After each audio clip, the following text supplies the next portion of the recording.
ಜಯಂತಿಯನ್ನು ಆಚರಿಸಿದ್ದೇವೆ.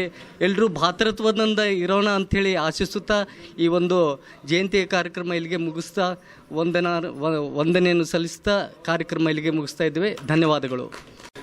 ನಿಗಮ ಕಲಬುರಗಿ 1 ಮತ್ತು 2 ವತಿಯಿಂದ ಇವತ್ತು ಭಾರತ ರತ್ನ ಸಂವಿಧಾನ ಶಿಲ್ಪಿ ಡಾಕ್ಟರ್ ಬಾಬಾ ಸಾಹೇಬ್ ಅಂಬೇಡ್ಕರ್ ಅವರ ಜಯಂತಿಯ ನಿಮಿತ್ತವಾಗಿ ಕಲಬುರಗಿ ವಿಭಾಗೀಯ ಕಚೇರಿಯಲ್ಲಿ 1 ಮತ್ತು 2 ಎಲ್ಲ ಘಟಕದಲ್ಲಿ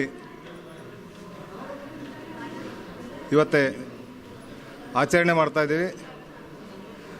ಅಧಿಕಾರಿಗಳು ಮತ್ತು ಎಲ್ಲ ಸಿಬ್ಬಂದಿಗಳು ಮತ್ತು ನಮ್ಮ ಸಂಘದ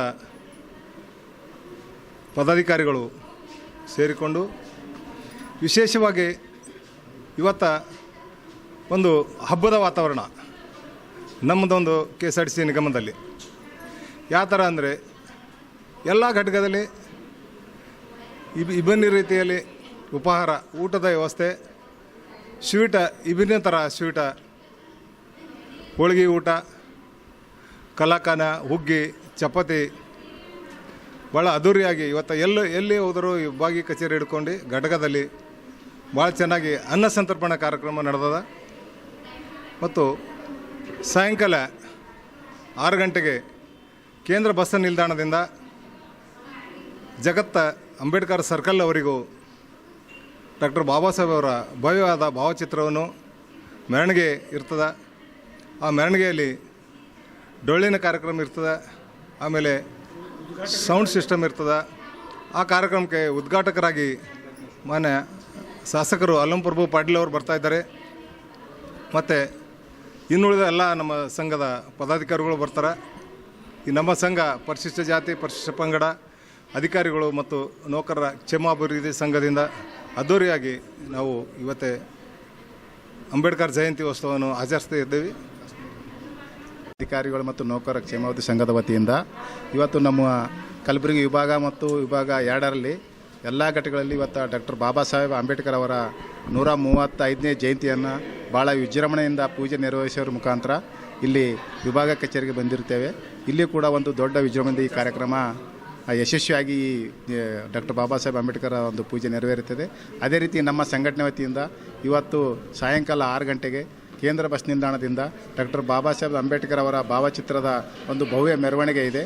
ಆ ಭವ್ಯ ಮೆರವಣಿಗೆ ಜೊತೆಗೆ ಡೊಳ್ಳು ಕುಣಿತ ಮತ್ತು DJ ಮತ್ತು ನಮ್ಮ ಸಿಬ್ಬಂದಿಯವರ ಒಂದು 50-51 ಜನ ಒಂದೇ ಡ್ರೆಸ್ ಕೋಡ್ನಲ್ಲಿ ಕೂಡ ಒಂದು ಬೈಕ್ ರ್ಯಾಲಿ ಕೂಡ ಒಂದು ವಿಜೃಂಭಣೆಯಿಂದ ಕೇಂದ್ರ ಬಸ್ ನಿಲ್ದಾಣ ಜಗತ್ತೊಳಗೆ ಒಂದು ವಿಜೃಂಭಣೆ ಒಂದು ಮೆರವಣಿಗೆ ನಡೀತಾ ಇದೆ.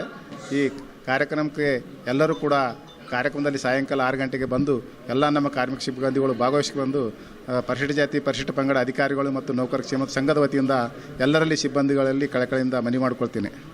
ಮುಖ್ಯವಾಗಿ ವರ್ಲ್ಡ್ನಲ್ಲಿರ್ತಕ್ಕಂಥ ಎಲ್ಲ ಧರ್ಮಗಳ ಬಗ್ಗೆ 21ನೇ ವಯಸ್ಸೊಳಗನ ಅವರು ಸ್ಟಡಿ ಮಾಡಿದ್ರು ಅಂತ ಹೇಳಿದ್ರು.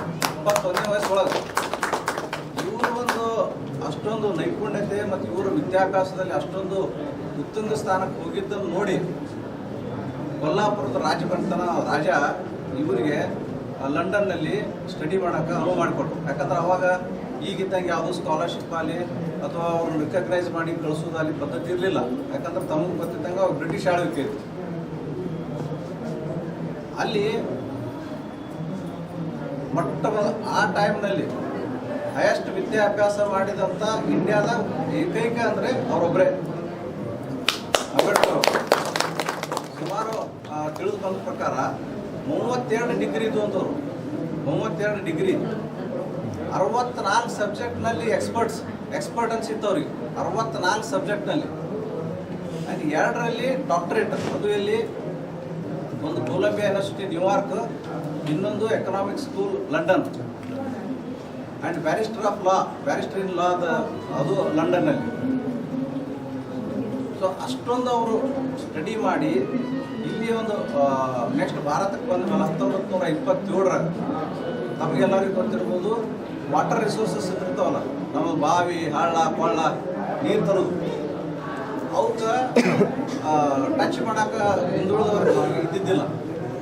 ಅದರ ಬಗ್ಗೆ ಸತ್ಯಾಗ್ರಹ ಮಾಡಿದ್ರು.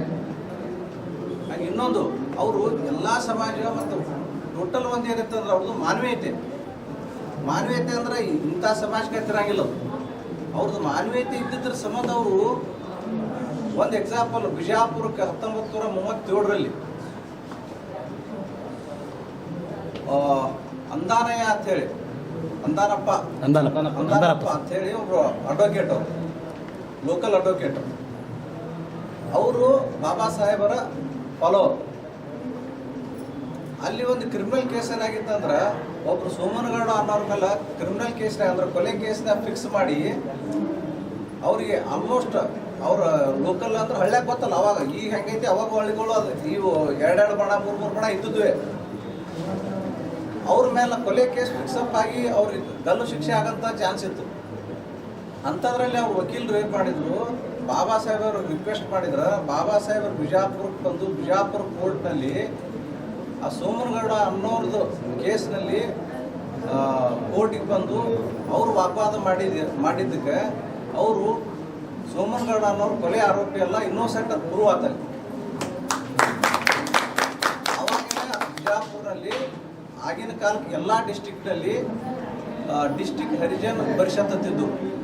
ಅಲ್ಲಿ ಲೋಕಲ್ದವರು ಅಂಬೇಡ್ಕರ್ ಅವ್ರ ಪರ್ಮಿಷನ್ ತಗೊಂಡು ಒಂದು ದೊಡ್ಡ ಸಭಾ ಆರ್ಗನೈಸ್ ಮಾಡಿದರು. ಅದು ಎಂಟೈರ್ ನಮ್ಮ ನಾರ್ತ್ ಕರ್ನಾಟಕಕ್ಕೆ ಅಂಬೇಡ್ಕರ್ ಅನುಯಾಯಿಗಳದು ಒಂದು ಪರಿಷತ್ ಸಭಾ ಅಂಥೇಳಿ ಇಲ್ಲಿ ಎಂಟೈರ್ ನಾರ್ತ್ ಕರ್ನಾಟಕಕ್ಕೆ ಅಲ್ಲಿಂದ ಮತ್ತು ಅಂಬೇಡ್ಕರ್ ಅವ್ರ ಫಾಲೋವರ್ಸು ಈ ಕಡೆನೂ ಹೆಚ್ಚಾದ. ಮತ್ತು ಅದಾದ ನಂತರ ಅವರು 1947ರಲ್ಲಿ ಫಸ್ಟ್ ಲಾ ಮಿನಿಸ್ಟರ್ ಆದ ನಂತರ ಒಂದು ಲೇಬರ್ಸ್ಗೆ ಮತ್ತು ಇನ್ನೊಂದು ಹೆಣ್ಮಕ್ಳ ಕಾನೂನುಗಳನ್ನು ಮಂಡಿಸಿದರು. ಯಾಕಂದ್ರೆ ಅವಾಗ ಹೆಣ್ಮಕ್ಳಿಗೆ ವೋಟಿಂಗ್ ಇರಲಿಲ್ಲ ಆ್ಯಂಡ್ ಲೇಬರ್ಸ್ಗೆ 12ರಿಂದ 13 ತಾಸು ಕೆಲಸ ಇತ್ತು, ಅದನ್ನು 8 ತಾಸಿಗೆ ಮಾಡಿದರು. ಎಲ್ಲನೂ ಅವ್ರು ಮಾಡಿದ್ದು ಏನಂತಂದ್ರೆ ಟೋಟಲ್ ಸಮಾಜ ಸಂಬಂಧ. ಇವನ್ ಅವರಲ್ಲಿ ಭೂಮಿ ಮೇಲೆ ಏನು ಲಿವಿಂಗ್ ಥಿಂಗ್ಸ್ ಅದಾವೆ, ಇವನ್ ಪ್ರಾಣಿಗಳ ಸಂಬಂಧ ಅವರು ಕಾನೂನು ಮಾಡಿದ್ರು. ಕ್ರುಯಾಲಿಟಿ ನಡೆಯಂಗಿಲ್ಲ, ವೈಲೆನ್ಸ್ ನಡೆಯಂಗಿಲ್ಲ ಅಂತೇಳಿ. ಅದಕ್ಕೆ ಒಂದು ಯುಗ ಪುರುಷ ಅಲ್ಲಕ ಅವರು ತಮ್ಮದು ಎಲ್ಲನೂ ತ್ಯಾಗ ಮಾಡಿ ಸಮಾಜ ಸಂಬಂಧ ಹುಡುಗರಲ್ಲ. ಅದಕ್ಕೆ ನಾವು ಅವ್ರನ್ನ ಕೂಡಿಸ್ಬೇಕು, ಅವರು ಹಾಕಿಕೊಟ್ಟಂಥ ದಾರಿಯಲ್ಲಿ ನಡಿಬೇಕು. ಎಲ್ಲನೂ ಒಬ್ರಿಗೊಬ್ರು ಯಾವುದೇ ರೀತಿ